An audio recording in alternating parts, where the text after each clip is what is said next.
Mandat d'arrêt international. Mandat d'arrêt international. Quelle erreur stratégique, monumentale et fondamentale du camp néocolonial, qui, encore une fois, a visiblement quelques coups de retard, pensant naïvement que leur mandat d'arrêt aura une incidence sur ma personne, comme si nous n'avions pas déjà pris, depuis un certain temps, nos précautions dans ce combat géopolitique que nous menons contre les esclaves dociles de la plantation néocoloniale, néolibérale.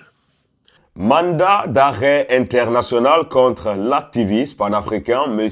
Kémy Séba, président de l'ONG Urgence panafricaine. Un mandat qui a été émis par le gouvernement béninois dirigé par M. Patrice Talon le vendredi 12 décembre 2025. Pour les gens qui se posent la question, pourquoi est-ce que ce mandat d'arrêt a été émis à l'encontre de M. Kémy Séba? Il faut savoir tout simplement que c'est suite à la vidéo que M. Kémy Séba avait publiée le dimanche 7 décembre 2025 sur sa page concernant le coup d'État qui était en cours au Bénin. Pour le gouvernement béninois, cet acte de M. Kémy Séba, président de l'ONG Urgence panafricaine, activiste panafricain, est quelque chose d'une haute trahison, étant donné que lui-même, il a la nationalité béninoise. Il a d'abord été déçu de cette nationalité. En plus de cela, il y a un mandat d'arrêt international qui a été émis le vendredi 12 décembre 2025. Mais la question qu'on doit se poser dans cette vidéo, c'est de savoir, est-ce que ce n'est pas parce qu'il y avait déjà un antécédent entre le gouvernement béninois et M. Kémy Séba qu'on est en train de mettre ce mandat d'arrêt international? Est-ce que les paroles qu'il a tenues sur sa page officielle, c'est dimanche 7 décembre 2025, concernant ce coup d'État est quelque chose qui va pousser le gouvernement béninois à émettre ce mandat d'arrêt international? Étant donné que lui-même il est opposant, il peut critiquer le gouvernement ou bien dire ce que il veut dire, en tout cas, pour que les choses puissent changer. Dans cette vidéo, je vous invite à écouter la dernière sortie de M. Kémy Séba où il est en train de répondre sur ce mandat d'arrêt international qui a été émis par le gouvernement de M. Patrice Talon. Alors, il est important déjà de contextualiser la situation, sans quoi personne ne comprendra de quoi il en retourne. Je suis issu d'un pays qui se nomme le Bénin. Pays qui, depuis 2016, a été pris en otage par un prédateur économique absolu, qui dirigeait déjà économiquement le pays depuis très longtemps, car il s'était accaparé toutes les ressources de l'État, pendant que la majorité de la population vivait déjà dans des difficultés. Quand il a accédé au pouvoir, il est rentré dans une démarche de vendetta.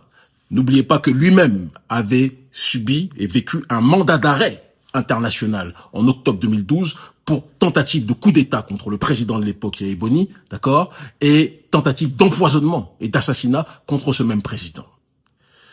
Quand il est arrivé au pouvoir en 2016, Patrice Talon est rentré dans une vendetta politique et dans une accentuation du processus de spoliation des ressources de l'État, de prédation économique absolue, d'injustice sociale qu'il a érigée en religion, d'exclusion systématique de toute force d'opposition des scrutins majeurs aux élections. Au présidentiel, depuis que Talon a pris le pouvoir, il n'a jamais accepté que l'opposition puisse se présenter. C'est très important que l'on puisse quand même le rappeler.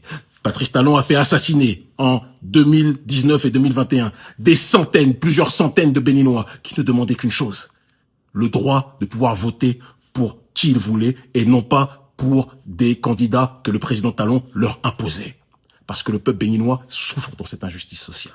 Alors Talon, un petit peu comme le dirigeant d'une boîte, c'est d'ailleurs comme ça qu'il fonctionne avec son pays, c'est quelqu'un qui présente une belle vitrine à l'extérieur, pendant qu'à l'intérieur, il persécute ses employés. Un petit peu comme les employés des grandes multinationales occidentales, qui sont souvent des Philippins ou des Africains ou des gens qui vivent dans une précarité extrême, et à l'extérieur, on vous vend des beaux produits, on vous dit que tout va bien. C'est exactement la même chose avec le Bénin. Il ne vit pas et il ne considère pas, il ne dirige pas le Bénin comme un président qui protège ses concitoyens. Il dirige le Bénin en voyant la population comme ses sujets, d'accord, ses soumis, qui doivent faire ce qu'il dit, se taire, sans quoi ils seront assassinés ou incarcérés en masse, comme c'est le cas depuis sa prise de pouvoir, ou poussés à l'exil. C'est la réalité des faits, et vous et moi le savons.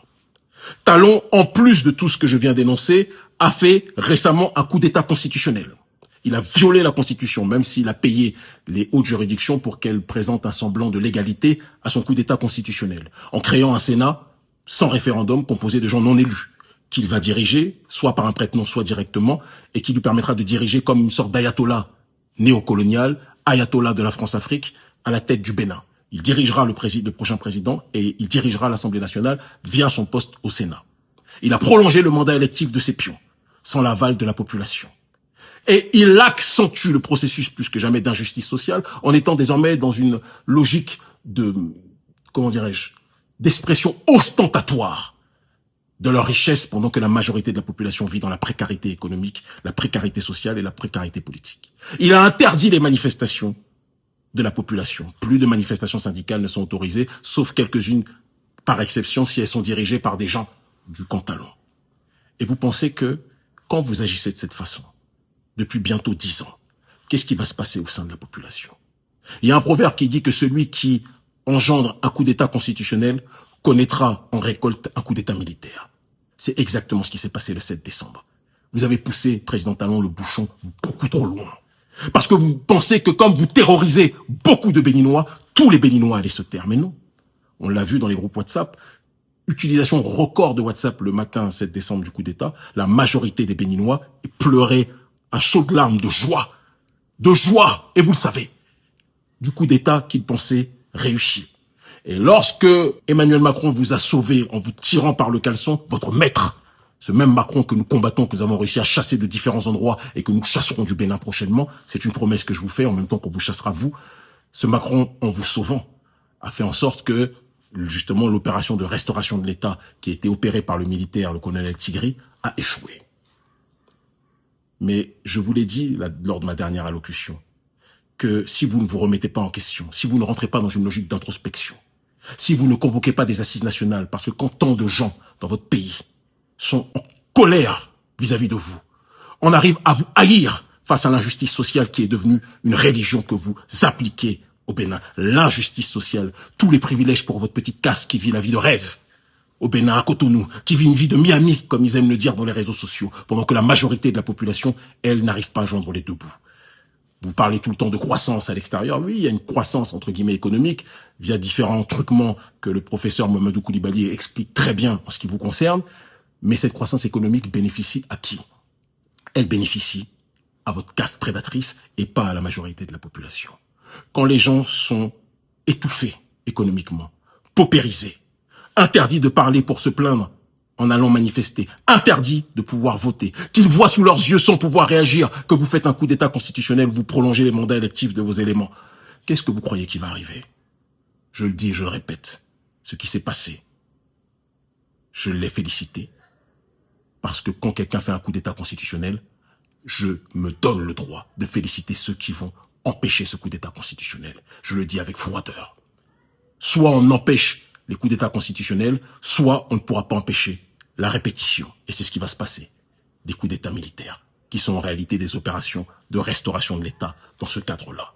Patrice, tu as lancé un mandat d'arrêt contre nous, mais tu es tombé sur le mauvais noir. Je te le dis avec simplicité. Tu ne pourras jamais nous arrêter. Et quand nous allons nous rencontrer, tu seras aux arrêts. Et nous reviendrons sur la terre de nos aïeux. Et nous serons dans une démarche de communier avec notre population. Enregistre bien ce que je dis, parce que c'est ce qui va se dérouler. Tu es tombé sur le mauvais noir, Patrice. Tu es l'esclave docile de la plantation néocoloniale et néolibérale. Je suis un des esclaves rebelles de cette plantation néocoloniale, de cette plantation néolibérale. Macron claque des doigts et vous fait ce qu'il veut. Et c'est pour ça qu'en retour, quand vous êtes en danger, ils viennent vous sauver. Mais ton maître ne pourra pas te sauver éternellement.